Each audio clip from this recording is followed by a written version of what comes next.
How's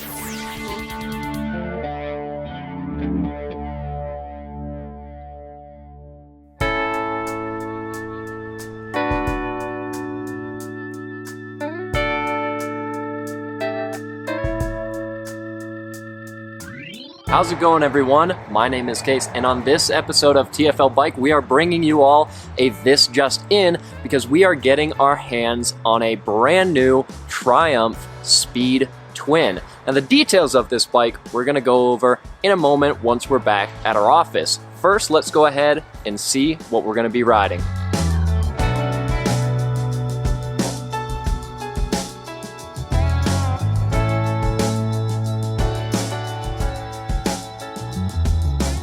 All right, here it is. This is the Triumph Speed Twin that we're going to be testing, and sadly, you can probably tell from the snow all around us, it's going to be a couple days before we actually put this thing on the road because we want to make sure that we keep this bike paint up and rubber down. These aren't exactly cheap motorcycles. They're not overpriced, but $12,200 is a starting MSRP. In this color, the bright red, is $12,700. That's pretty competitive. In terms of horsepower and torque, you get 95 horsepower at 6,750 RPM, and you get 82 foot-pounds of torque at 5,000 RPM. So this bike should have a nice build when you lean into the throttle. Of course, that'll be something that we find out when we actually get the chance to ride it.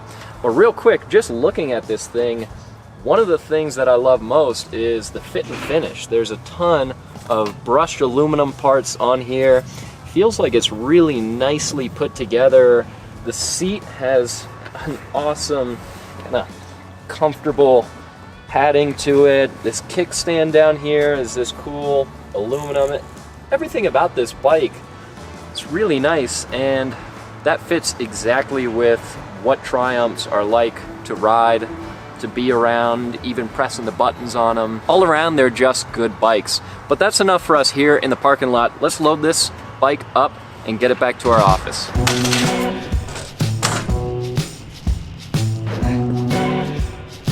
All right, so 2 ramps connected, one to bring the bike up, one to walk up.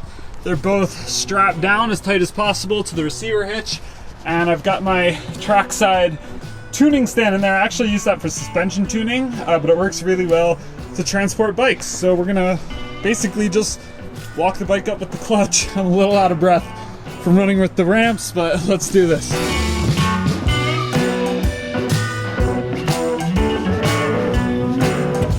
I don't usually load up bikes into the bed of my truck because I don't have a track bike, but Alex actually does. So he's kind of got a system here, but this particular bike is messing with his system. Yeah, so these are what I use. This is the system I go to every time. So I've got these 2 kind of heavy duty ratchets for both sides of the front.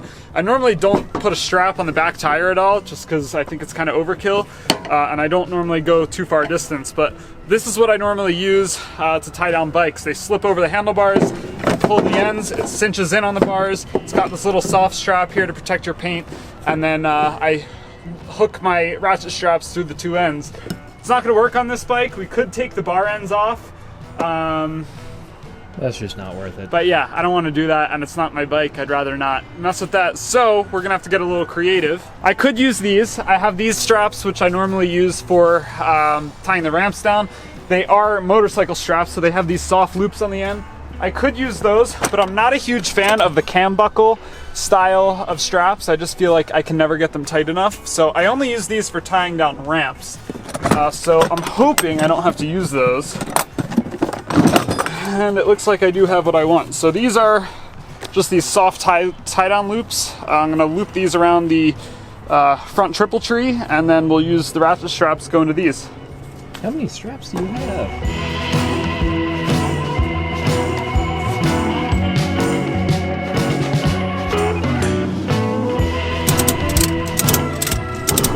Got the suspension just compressed a little bit, then I'll jump over to the other side.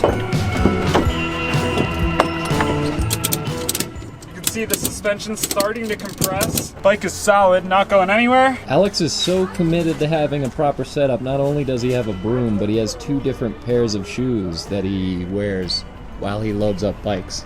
Well, I wear slippers in the office because it's comfortable, but slippers aren't great for loading bikes.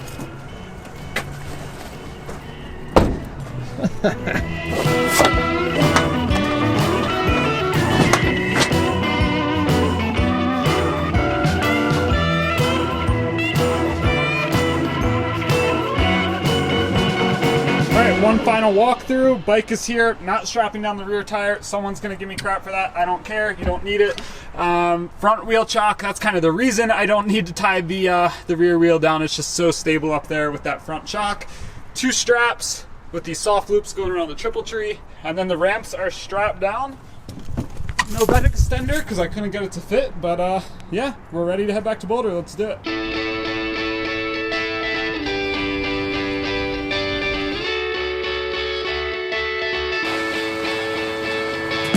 Hey, that's a pretty badass bike. I gotta tell you, I'm super excited because a few years ago we did a video series where we took a BSA Thunderbolt, 1968 BSA Thunderbolt, and well, wanted to see what it was like to actually own a classic British bike.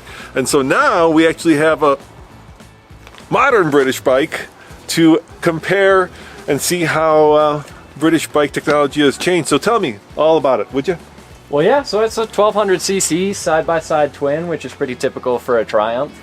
It's fairly similar to the Bonneville and the Thruxton. It sits right in between them. The Thruxton is a little bit more high performance, got fancier suspension, but this bike is definitely not a slouch. It's got 95 horsepower, 82 foot-pounds of torque. It's got a dry weight of 432 pounds, which for a bike like this, not too bad.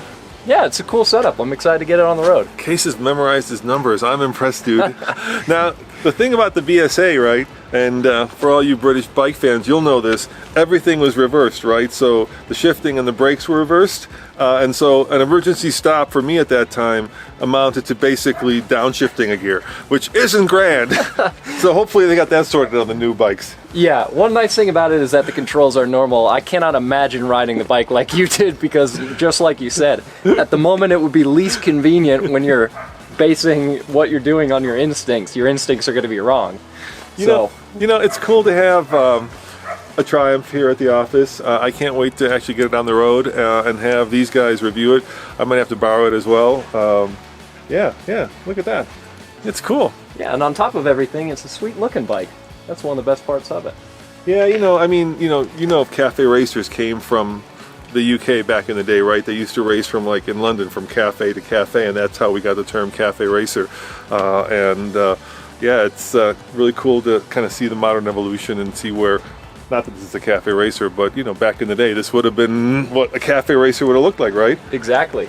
And they built these Speed Twins back in the day from 1938 to 1966, so it's a classic name that they're bringing back. There was a little gap in production there from 1940 to 47, but this is kind of an iconic motorcycle style for Triumph that, yeah, they're trying to recreate a little bit, and I think it's pretty cool.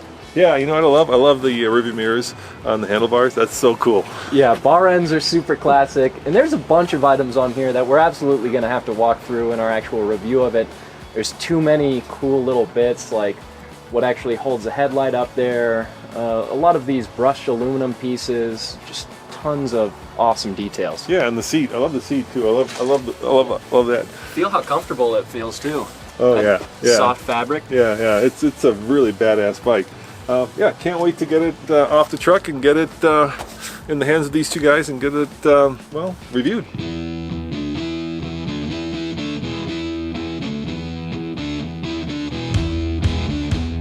Anyways, that's all for this particular video. We're going to have a full review coming on this bike as soon as the weather is good enough for us to actually ride it, because we want to make sure, again, to keep this bike paint up, rubber down. We're not dropping this one. So let us know in the comments what you would like to see us do with this motorcycle, because we have some options. There's a track right down the road, IMI. There's also some awesome riding roads here in Colorado that we could potentially get this bike on, so long as they're also thought out plenty enough. So yeah, drop those comments below, and we'll see you guys in the next one.